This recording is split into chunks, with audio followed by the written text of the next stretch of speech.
Assalamualaikum warahmatullahi wabarakatuh. Kita ketemu lagi di video pembelajaran online untuk mata kuliah pajak pertambahan nilai.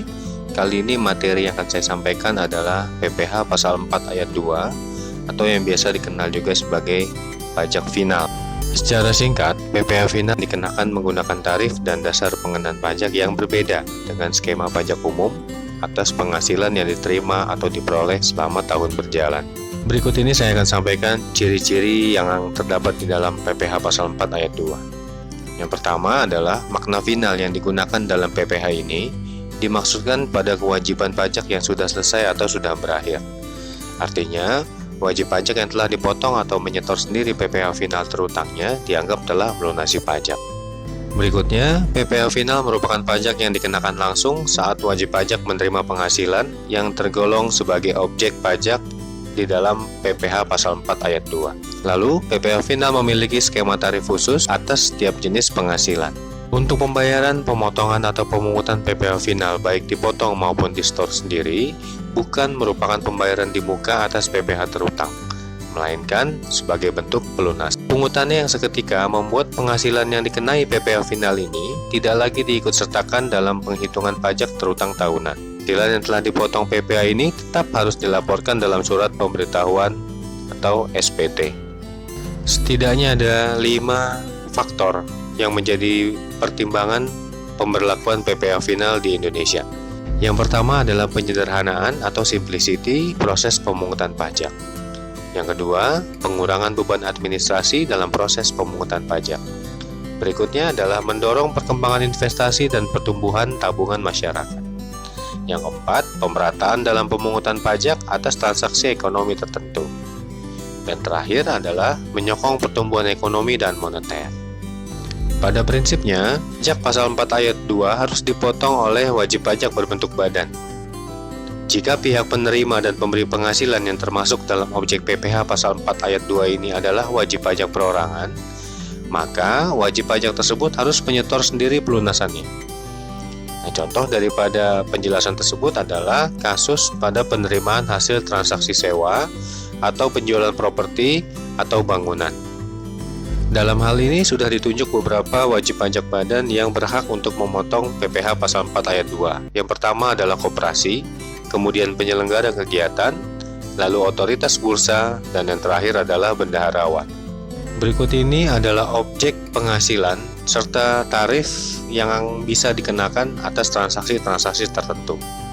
Yang pertama, hadiah dengan tarif 25% dari jumlah bruto hadiah undian.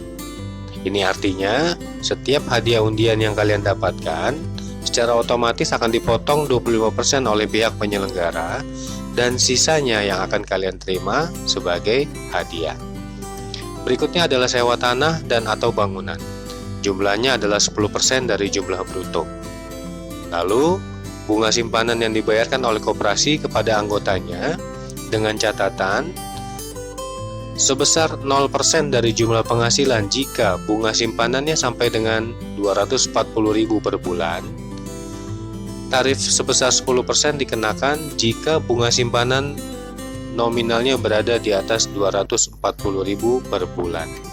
Bunga obligasi yang diperdagangkan di Bursa Efek juga menjadi objek dari PPh pasal 4 ayat. Tarif yang dikenakan beragam. Yang pertama, 15% dari jumlah bruto bunga sesuai dengan masa kepemilikan. Kemudian 20% dari jumlah bruto bunga sesuai dengan masa kepemilikan obligasi. Kemudian 15% dari selisih lebih harga jual. Lalu 20% dari selisih lebih harga jual di atas harga perolehan obligasi.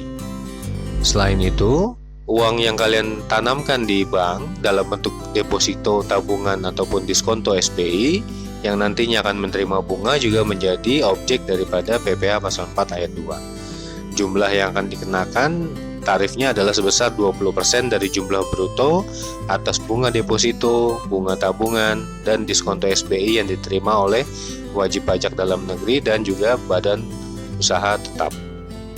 Setiap transaksi saham di Bursa Efek juga akan dikenakan PPh pasal 4 ayat 2 dengan tarif 0,1% dari nilai transaksi dan 0,1% ditambah 0,5% dari nilai pasar saham pada saat penawaran umum perdana. Objek PPh pasal 4 ayat 2 berikutnya adalah penghasilan usaha jasa konstruksi. Jasa pelaksanaan konstruksi yang dilakukan oleh penyedia jasa yang memiliki kualifikasi usaha kecil, tarif pajaknya adalah 2% dari penghasilan bruto. Jasa pelaksanaan konstruksi yang dilakukan oleh penyedia jasa yang tidak memiliki kualifikasi usaha, tarifnya adalah 4% dari penghasilan bruto. Jasa pelaksanaan konstruksi yang dilakukan oleh penyedia jasa selain penyedia jasa sebagaimana dimaksud dalam huruf A dan B, maka tarifnya adalah 3% dari penghasilan bruto. Agar makin memahami implementasi daripada cara perhitungan objek pajak yang barusan saya sebutkan, kalian bisa baca lagi contoh-contoh kasus yang ada di slide materi kalian. Nah, demikianlah materi yang bisa saya sampaikan pada hari ini. Semoga dapat kalian pahami. Sekian dan terima kasih. Assalamualaikum warahmatullahi wabarakatuh.